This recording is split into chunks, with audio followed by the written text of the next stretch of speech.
This is the first video in a series of 3 addressing division of fractions. This video addresses North Carolina's standard NS1 for 6th grade. This standard reads, apply and extend previous understandings of multiplication and division to divide fractions by fractions. Use visual models and common denominators to interpret and compute quotients of fractions.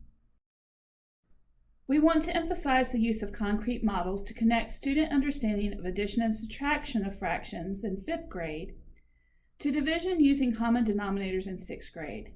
This is a non-traditional approach to dividing fractions in the United States education. We will use fraction bars as a concrete model to assist students in making sense of division as well as fractions. Using this concrete method is a good entry point for students who understand division as repeated subtraction. The unpacking document is explicit concerning the development of common denominators and not leading students to multiply by the reciprocal without a clear understanding of the algorithm. The document states, multiplying by the reciprocal is not the expectation of this standard and is not supported with understanding at this grade level. The unpacking document also limits the denominators to 12 or less. To connect the 5th grade standard NF7 division of whole numbers by unit fractions using area and length models, we will begin by dividing 3 by 3/4. This moves students from a unit fraction to a non-unit fraction. As you can see, we begin with 3 wholes.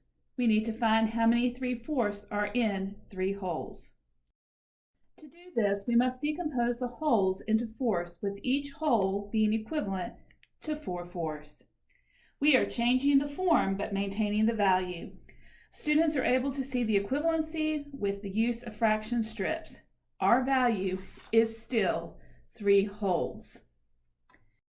As we divide the 3 wholes into groups of 3/4, we will find there are 4 groups of 3/4 in 3 wholes.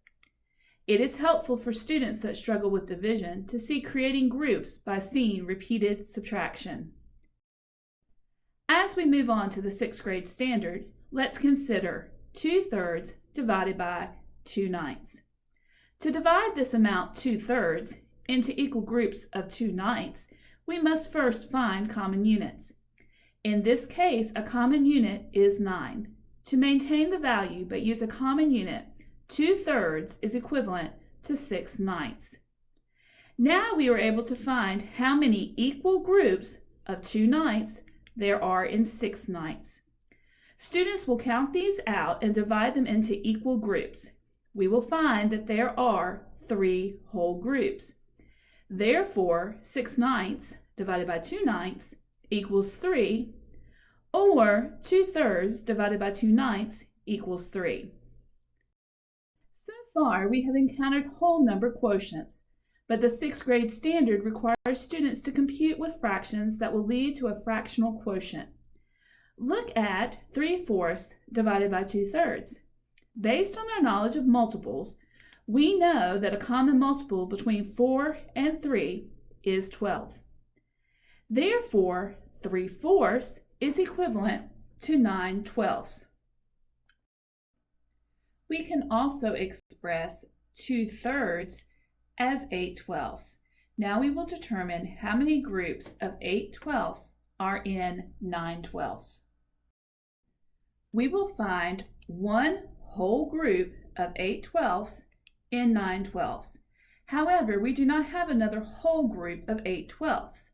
We only have a partial or fractional amount. We have 1 out of the 8 parts needed for another group. Therefore, we have 1 and 1/8 groups of 8/12 in 9/12, or 3/4 divided by 2/3 is 1 and 1/8. A common student misconception is seeing this as 1/12 rather than as 1/8. Assist students in looking for numbers of groups. To compute this problem, you need to find groups of 8/12. You will need 8 pieces labeled 1/12 to make a whole group. There is only one piece, so there is 1 out of the 8 pieces needed, which equals 1/8. So the number of groups is 1 whole group and 1 out of the 8/12 needed to complete another group.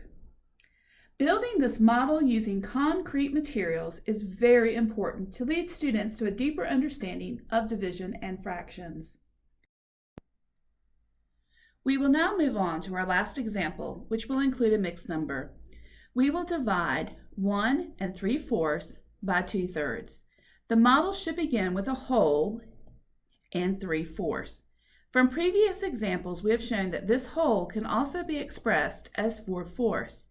If we convert the whole to fourths, we will see that we now have 7/4.